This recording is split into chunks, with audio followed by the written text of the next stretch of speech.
glicose alterada, hemoglobina glicada alterada e o médico te falando que tu estás com pré-diabetes. E agora? Roda a vinheta porque é a hora de se cuidar.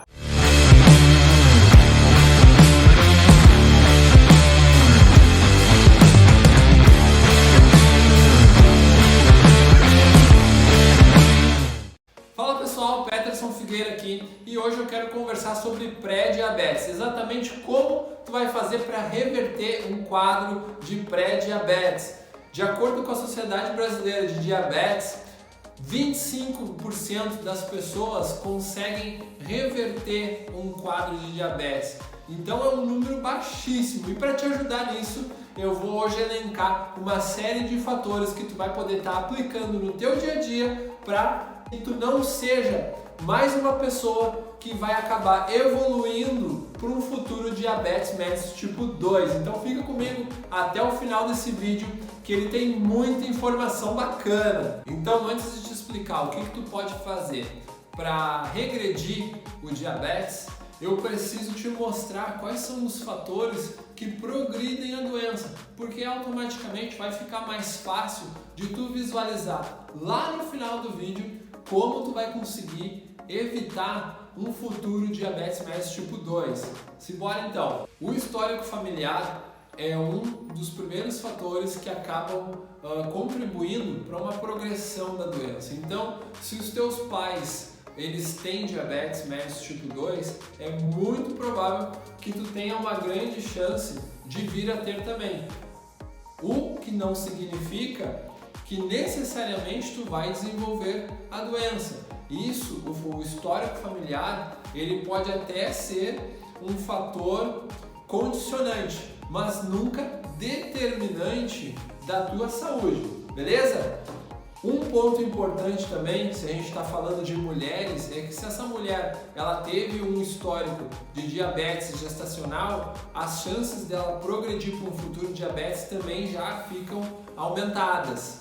Da mesma forma que quem já tem uma doença cardiovascular, isso acaba influenciando muito também e, infelizmente, para quem está acima do peso, sobrepeso e obesidade, as chances ficam ainda maiores de num futuro tu desenvolver o diabetes. Então, só para a gente dar essa introdução, né, no vídeo de hoje, no tema de hoje, vocês já conseguem perceber que tem alguns fatores que infelizmente não dependem da gente, como o histórico familiar, mas tem outros que estão diretamente ligados ao nosso cotidiano. Por exemplo, se eu estou acima do peso, a chance de desenvolver é maior. Então já fica aí a primeira dica, né? A primeira orientação, evitar o sobrepeso, evitar a obesidade.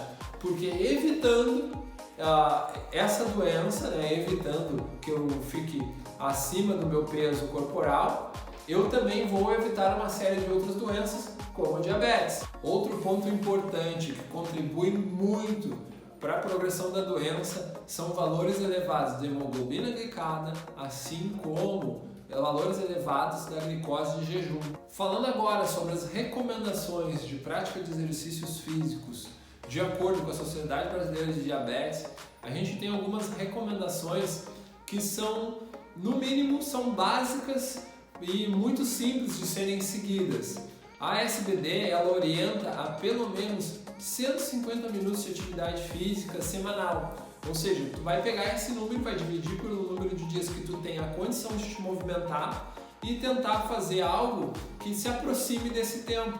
E o interessante é que tu não precisa fazer, por exemplo, 3 treinos de 50 minutos. Tu pode parcelar inclusive no mesmo dia, caso tu tenha disponibilidade e tempo para isso, em vários treinos. Por exemplo, tu pode fazer 2 treinos de 15 minutos no dia, quando tu não tem um tempo muito grande disponível para te exercitar de uma vez só. Esse tempo em movimento, ele é válido mesmo quando tu consegue parcelar ele. O importante é que quando tu some todo o teu tempo de atividade física, né, de exercício físico, tu encontre um número igual ou superior a 150 minutos semanais. E o ideal é que a intensidade desse movimento, né, desse exercício, ela seja pelo menos moderada. E aí, para isso, é ideal que tu tenha um bom profissional de educação física para te orientar a como fazer esse cálculo da intensidade do teu exercício. E quando a gente fala no modelo de exercício, o ideal é que a gente pratique exercícios aeróbicos. Então, pedalada, caminhada, corrida, natação também, exercícios cíclicos que promovam um gasto calórico, que também promovam um balanço da frequência cardíaca mais elevado, para que tu consiga fazer uma boa utilização da glicose que tu tem no organismo.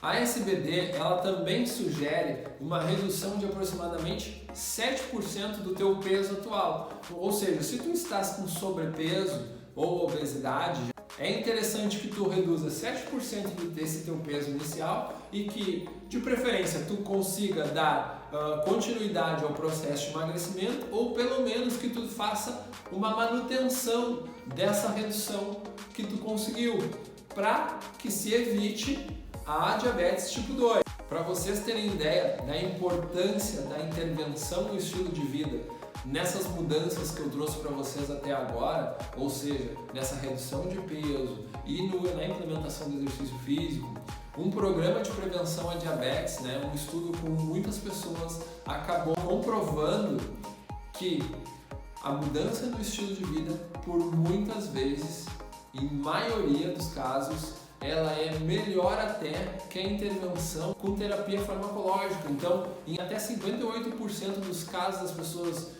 que aderiram ao estudo e que fizeram uma mudança no estilo de vida, elas conseguiram fazer uma regressão, ou seja, não evoluir para o diabetes.